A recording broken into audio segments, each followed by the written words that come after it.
Bonjour tout le monde, bienvenue à la Société des Jeux. On se retrouve aujourd'hui pour mon déballage du dimanche et ça sera un gros déballage avec une immense boîte Tidal Blades Heroes of the Reef, un jeu que j'attendais, un Kickstarter qu'on vient de recevoir et surtout pour les illustrateurs, donc Mr. Cuddington, deux Québécois, Lina et David, qui ont illustré mais également imaginé l'univers de Tidal Blades. Bien hâte de découvrir ça, j'imagine que vous aussi. Alors, mon déballage du dimanche avec Tidal Blades, c'est parti.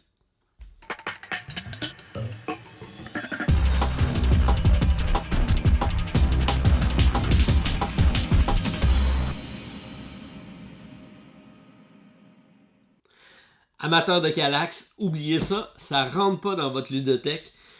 Format de boîte assez particulier. Faut dire que c'est la version Deluxe Kickstarter. La version de base sera environ la moitié de ça. Donc si vous l'achetez en boutique, vous allez être correct. Dans mon cas, il va falloir que je trouve une place bien spéciale. Mais je pense que les composantes de luxe en valent la peine. Si on regarde l'univers, c'est vraiment de toute beauté. Donc on a un jeu de placement d'ouvriers avec une mécanique de dés qui se joue de 1 à 4 joueurs. Et si on ajoute l'extension, on se rend jusqu'à 5 joueurs. Alors, composantes de luxe, des chips de poker, des personnages figurines, une arène de combat de dés, vraiment de haute qualité. Et on parle donc de la compagnie Skybound Tabletop et la compagnie Game Craze pour effectivement les rangements des différents dés, un peu à la Too Many Bones. Alors, de toute beauté, 14 ans et plus, 1 à 4 joueurs, 60 à 90 minutes par partie. Les composantes de base du jeu et les composantes de luxe. Je pense que c'est assez intriguant pour qu'on regarde ça ensemble. Alors, sans plus tarder, on y jette un coup d'œil avec Tidal Blades. Vraiment particulier comme grandeur de boîte. Illustration vraiment de toute beauté. Donc, Lina, David, félicitations.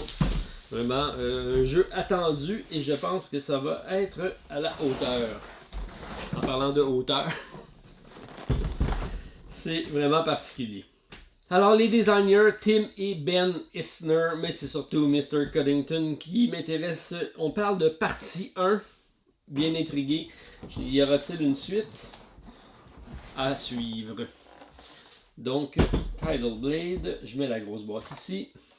Petit rappel des différents produits. Trial by Trolley, c'est un jeu qu'on a publié chez nous, donc à suivre.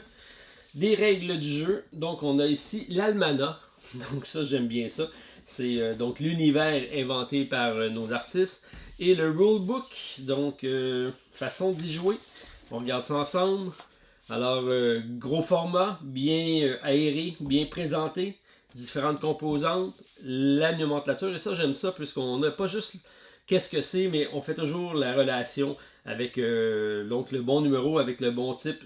Des fois, ils nous parlent de cartes, mais si on ne sait pas que ça c'est les Monster Cards, c'est difficile à comprendre. Ça c'est bien fait. On a ici le Game Setup, donc notre mise en place, c'est différents secteurs qui vont représenter des arènes dans lesquelles on va pouvoir interagir, qui vont être des places de placement d'ouvriers, qui vont nous donner un certain bonus, mais également qui vont nous permettre d'aller faire des quêtes, donc accomplir des contrats. Le setup, la citadelle, au niveau des joueurs, donc on a nos characters ici, les différences au niveau de nos dés, donc on a un jeu avec des faces de dés. C'est assez simple, je pense, le gameplay, on va devoir accomplir certains dés. Les phases de dés vont nous permettre de compléter des cartes et on va pouvoir également faire un upgrade de dés. Donc on a un dé blanc qui va être notre dé novice et éventuellement on pourra aller dans une des deux sphères, soit du côté rouge, soit du côté bleu. Et on va comme ça aller des dés de niveau 2, de niveau 3 et de niveau 4. Donc initié, élite et la guilde. Intéressant tout ça. Fera en sorte qu'on va essayer peut-être différentes fois des composantes pour pouvoir augmenter nos setups de dés. Ensuite, on a nos personnages qui ont 4 roulettes qui sont des roulettes qui vont nous permettre donc de prendre ici le Power de Spirit, le Focus, la Résilience et la Synergie. Donc, c'est toutes des caractéristiques qui vont bouger en cours de partie lorsqu'on va faire nos fameuses quêtes qu'on va accomplir. On va pouvoir augmenter ça et ça va nous débloquer soit des dés, soit des cartes. Donc ça va nous rendre notre personnage plus fort. Ensuite, on a le sommaire d'un round. Qu'est-ce qu'on fait durant notre round? Une petite BD pour nous présenter tout ça. Donc c'est merveilleux. Les cartes, comment on va les lire. Donc c'est très simple. On va avoir le nom de la carte ici, les différents symboles qu'on va devoir faire pour pouvoir accomplir. Ça nous en prend minimum 2 dans le cas présent. La troisième, si je la fais, ça me donne un bonus. Ça, c'est ce qu'on va avoir comme récompense. Donc des façons d'augmenter nos fameuses roulettes que je vous ai parlé et des points de victoire en fin de partie. Donc ça me semble assez simple au niveau du jeu. Malgré le fait qu'il est disponible seulement en anglais, je crois que ça va être un jeu quand même assez accessible parce qu'il n'y a pas énormément de texte. Donc, on va avoir également des combats avec des monstres. Il va y avoir certains monstres qu'on va devoir affronter. Lorsqu'on va réussir, on va mettre des jetons à notre effigie. Et éventuellement, on va avoir des points de récompense là-dessus. Si on n'y va pas combattre les monstres, on va avoir des malus. Donc, il faut vraiment engager le combat. Si on ne veut pas nécessairement être négatif au niveau de nos rounds de jeu. Donc, c'est assez intéressant notre façon de présenter ça avec How to Fight a Monster. Donc, on a ici un exemple de combat, mais vraiment avec une BD qui va représenter le tout. Super bien pensé. Donc, la fin du round, la fin de la partie, comment on va faire le scoring et le gagnant. Les différents remerciements. On commence avec le concept de Mr. Cuddington. Donc, bravo. Lina, David, félicitations, super travail. On a ici l'almanach, donc ils vont nous donner toute la nomenclature des cartes. Donc si vous vous posez des questions, vous n'avez pas besoin d'aller sur les facs. On a tous les cartes et on a chacun des détails des cartes. Chaque personnage va avoir son deck de cartes particulier. Donc ça c'est super bien. Et on ne jouera pas avec toutes les cartes non plus. Ça va nous permettre d'avoir une belle rejouabilité là-dessus, je crois. Donc les cartes de challenge, différents types, donc les héroïques, le mystique, donc c'est différents scénarios qu'on va pouvoir accomplir, nos fameux monstres qu'on va devoir affronter, le colisée, ça c'est les différents emplacements sur chacun des petits boards qu'on aura. Donc qu'est-ce qu'on peut aller faire? C'est un placement d'ouvriers, donc on va mettre notre figurine, on va pouvoir faire cette action-là. Et en haut de chacun des plateaux, on a des actions bonus aussi qui vont pouvoir être réalisées, je pense que si on est le premier joueur à s'installer. Un mode 2 joueurs, donc certaines modifications. Et j'imagine qu'on va avoir notre mode solo. Alors c'est ce que j'attendais. Quand même, on a donc 2 pages pour le solo. Une petite bande dessinée. Les cartes. Ah, ça c'est bien. Donc chacun des thèmes, qu'est-ce que ça nous donne? Donc notre fameux glossaire ici. Un niveau de difficulté, donc on va également pouvoir ajuster le niveau de difficulté. Ça aussi c'est bien. Donc 19 pages, 20 pages ici avec le sommaire d'un tour de jeu, donc un quick reference, ça c'est bien. Donc une vingtaine de pages pour l'almanach et pour le livre de règles, on a également une vingtaine de pages. Donc super bien. Et ça aussi j'aime ça, le fait d'avoir mis le derrière ici étant la référence et non pas sur le livre de règles. Donc on peut garder le livre de règles pour le consulter et ça reste disponible sur la table pour avoir la référence. Bien pensé. On a ici le Deluxe Upgrade. Donc, chacun des composantes qu'on a ici, c'est toutes des jetons, mais qu'on va retrouver également dans la composante de luxe en modèle 3D. Donc, je pense que c'est assez bien fait. On va dire que je me suis gâté. Alors, on a nos personnages en standy. La version retailer sera standy, ce qui sera à peu près la grosseur de la boîte. Et on a les différents jetons qui vont être notre monnaie pour pouvoir faire différentes actions. Nos jet skis, on va dire ça comme ça. Donc on a des véhicules de transport. Les jetons de nos différents personnages. Donc lorsqu'on va avoir attaqué les monstres, on va pouvoir donc mettre des jetons comme quoi on a réussi un certain nombre d'attaques parce qu'on aura une bonification là-dessus. Wow! Ok. On a ici une BD. Vraiment, vraiment, vous nous gâtez. Alors, David et Lina, quand je vous rencontre, je veux une signature ici. J'ai une belle place pour avoir une dédicace. Parce que je pense que c'est un de vos chefs-d'œuvre au niveau visuel. Et surtout, je suis content de savoir que vous avez participé à la création du jeu. Donc, un travail colossal. J'espère que ça sera disponible éventuellement en français. Je pense qu'il y en a plusieurs qui vont être jaloux. Donc, superbe livre. Bravo. Donc, ici, on a nos trays pour pouvoir, un petit peu à la Too Many Bones, donc nos différents dés.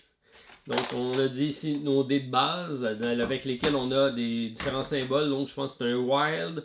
Donc, nos symboles d'action qu'on va faire. Donc, c'est 3 types d'actions qu'on pourra effectuer. Un shield pour pouvoir se défendre. Puisque lorsqu'on va brasser les dés ici, lorsqu'on va avoir un X, ça va nous prendre une défense. Je pense qu'on va pouvoir utiliser... les boucliers vont être pour faire certaines actions. Mais sinon, on va avoir notre fameuse, ce qu'on appelle des shields, donc nos coquilles de plage, qui vont nous permettre donc de contrecarrer les X. Et les dés d'attaque vont avoir des niveaux de difficulté, donc plus la partie va avancer et plus on risque d'en avoir, donc ça va se complexifier. Ça aussi, j'aime ça, la partie qui s'en vient de plus en plus dure. Donc on commence avec les dés blancs, et éventuellement on devra augmenter vers un des deux côtés. Donc si je m'en vais de ce côté-ci, je vais avoir un dé ici avec plus de faces qui va me être plus profitable. Je m'en viens ici, j'en ai avec des doubles faces qui vont me permettre de choisir un ou l'autre des symboles. Et quand j'arrive ici, j'en ai avec 2 symboles, donc un dé encore plus fort, un dé élite. Donc ça, c'est super bien. Bravo. Ici, on a nos plateaux de jeu. Donc différents plateaux qu'on va pouvoir installer. Alors, c'est le stadium ici. On voit ici qu'on a, on va avoir un petit, je pense que c'est un bateau qui va se promener ici. Donc à chaque fois on va faire une action, le bateau va se promener. Donc on va avoir le bonus de notre emplacement plus le bonus de l'emplacement du bateau et lui il va se promener.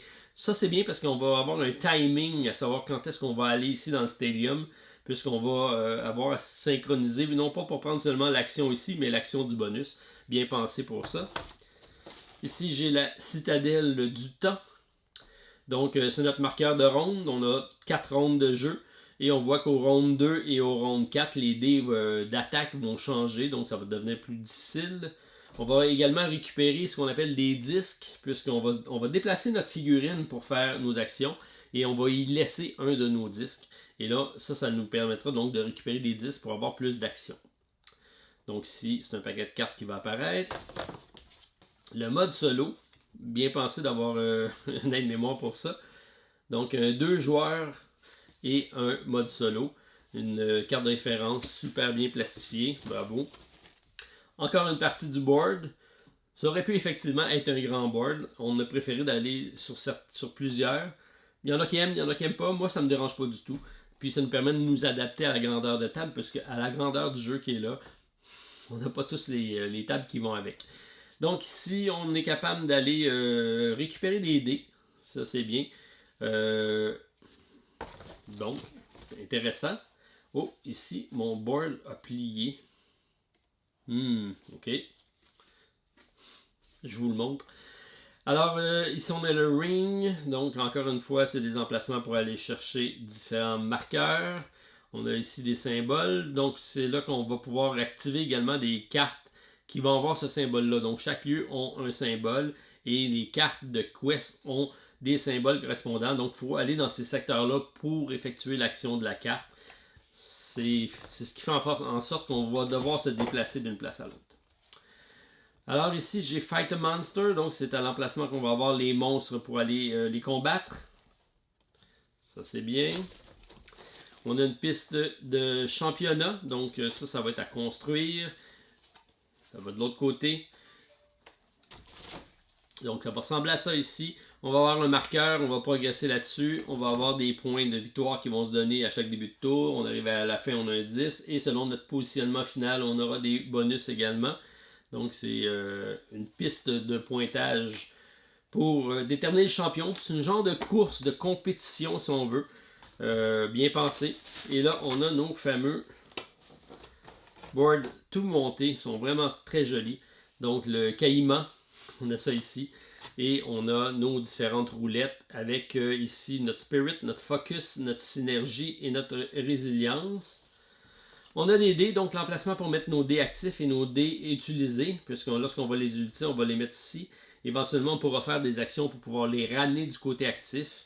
Et donc ça, j'imagine qu'il va y avoir une belle programmation à faire pour essayer de récupérer l'ensemble des dés qu'on a. Est-ce que les boards sont identiques? 4, 5, 6, 3, 2, 1. Bon, à première vue, les plateaux de joueurs semblent être identiques au niveau des fameuses roulettes. mais on a des cartes qui vont faire en sorte que les personnages vont être différents, donc d'un à l'autre. Alors c'est ce qui va en faire la différence, je crois. Alors, très belles illustrations encore là. Ça, c'est Axie. J'ai Dust ici. Donc, c'est nos 4 personnages du jeu de base. Comme je l'ai dit, il y a un 5e pour l'autre jeu. Un pad de scoring. Ça, c'est super bien. En tout cas, les rangements sont vraiment de toute beauté. On a ici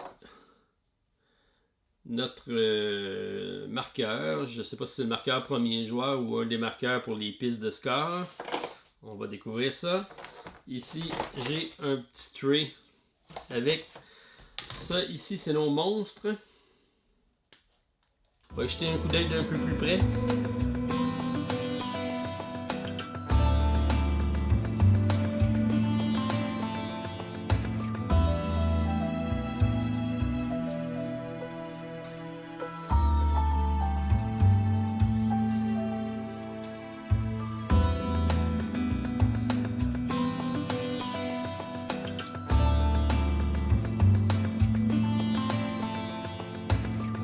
Donc ça me semble très simple, on a des personnages avec des faces de dés à récupérer pour pouvoir faire l'attaque du monstre. Éventuellement on a un bonus si on va le tuer et on a un reward si on a initié ici une bataille avec une certaine récompense également. Un petit texte, chaque monstre a des particularités. Ça me semble bien. Ensuite ici j'ai un petit deck de cartes, donc ici j'ai Bard, donc ça me semble être pour chacun des personnages, des objectifs à accomplir avec des points de récompense à découvrir, intriguant.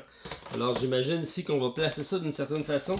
Aspect intéressant sur la boîte, j'aime ça quand ils font ça. Donc ici ils l'ont mis sur la boîte, on a toute la façon de ranger le fameux tray de rangement, donc ça c'est bien. On va tout de suite aller ici au personnage, parce que c'est quand même bien fait. Ceci, c'est le tray, donc l'arène pour combattre. C'est un jeu de dés, donc on va lancer nos dés, donc c'est un tray de dés, mais c'est vraiment fait en forme d'arène, donc super belle idée, super belle production aussi. Donc on va pouvoir lancer les dés là-dedans. Un petit sac pour nos standees, j'en aurai pas de besoin puisque j'ai, bon ici, nos légumes qui vont être nos points avec... ça a quasiment l'air appétissant. Ce qui semble être des oranges. Et on a ici ce qu'on appelle les shells. Donc, c'est nos façons de contrecarrer des points de malus. On va devoir en avoir besoin pour éviter des mauvais jets de dés. Et ici, on a un tray avec nos différents personnages. On va ouvrir ça ici.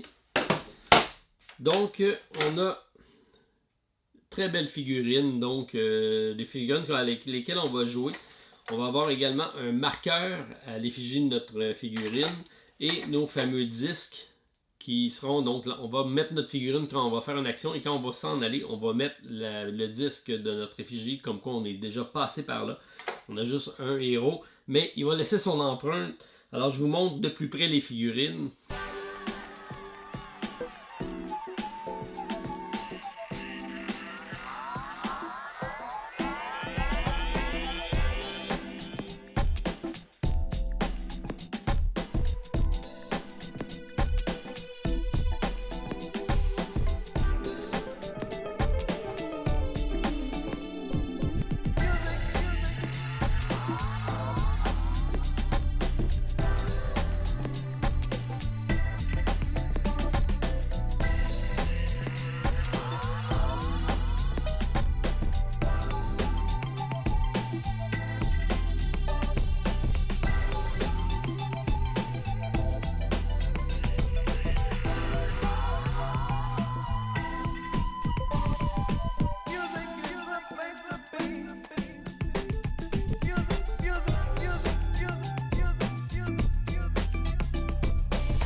Alors, superbe composante, même une grosse pièce ici qui me semble être le premier joueur en métal. Superbe.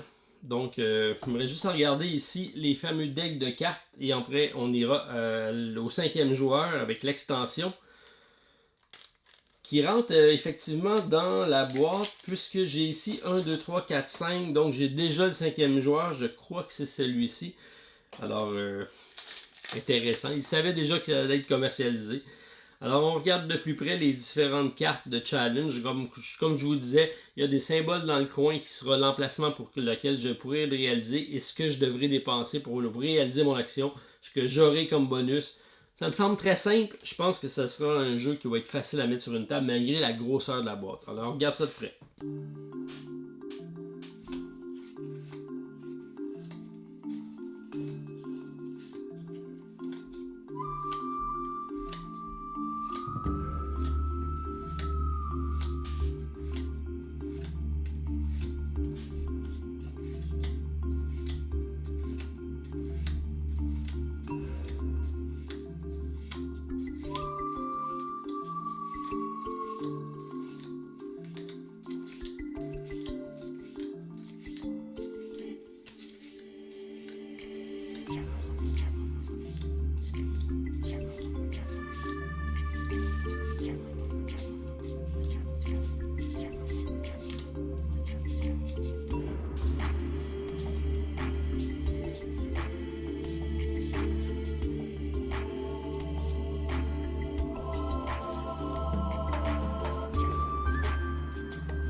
Alors, ceci complète le contenu de la boîte de base. J'ai pas osé regarder en dessous s'il y avait de quoi. Je penserais pas. On va y aller avec l'extension ici qui est de Angler's Cove. C'est ce qui nous permet d'ajouter un 5e personnage et une nouvelle île, donc un emplacement supplémentaire pour aller faire des placements d'ouvriers. Alors, on regarde ça à l'instant. Je pense qu'à la grosseur de la boîte que j'avais, il aurait pu le mettre directement dedans. Mais sachant qu'ils veulent le sortir retail, ils ont splitté les composantes.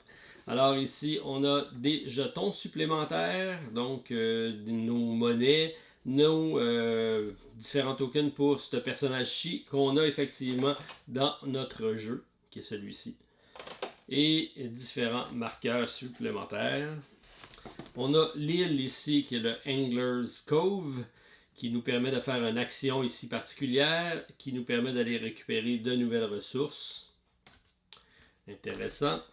On a l'expansion, donc les règles pour notre expansion, qu'est-ce qu'on a comme nouvelles composantes, comment on l'additionne au jeu, nos actions supplémentaires qu'on pourra y faire, nos différentes cartes de marché supplémentaires. On a des boss supplémentaires, ça c'est intéressant. On a donc des nouveaux monstres. Notre personnage, nos différents challenges, donc super. Notre nouveau personnage ici avec nos fameuses roues pour le mettre. Puis on regarde, c'est effectivement assez vide comme boîte. Bon, je suis pas adepte des boîtes pour des boîtes, alors celle-ci risque de prendre le bar. Ma première boîte est assez grosse. On a donc des dés supplémentaires, puisque c'est un dice building quand même. On va essayer de construire des nouveaux dés. Nos dés de base qui sont ici. Standy pour mon personnage. Des dés avancés, puisqu'on va faire on va essayer de construire des nouvelles cartes. Alors, on va essayer de construire de nouveaux... on va essayer donc de renforcer notre personnage en y ajoutant de nouveaux dés plus forts. On a ici des cartes de marché supplémentaires. Nos cartes de personnages avec des quests qui s'additionnent. On a ici ce que je présume être nos quêtes. Et un Player's Head, ça c'est bien, qui va nous donner des informations supplémentaires. Alors, ça complète ma présentation pour Tidal Blades. Je range tout ça, je vous montre ça à l'instant, puis on se revoit la semaine prochaine pour un autre déballage du dimanche. Bye tout le monde, à la prochaine.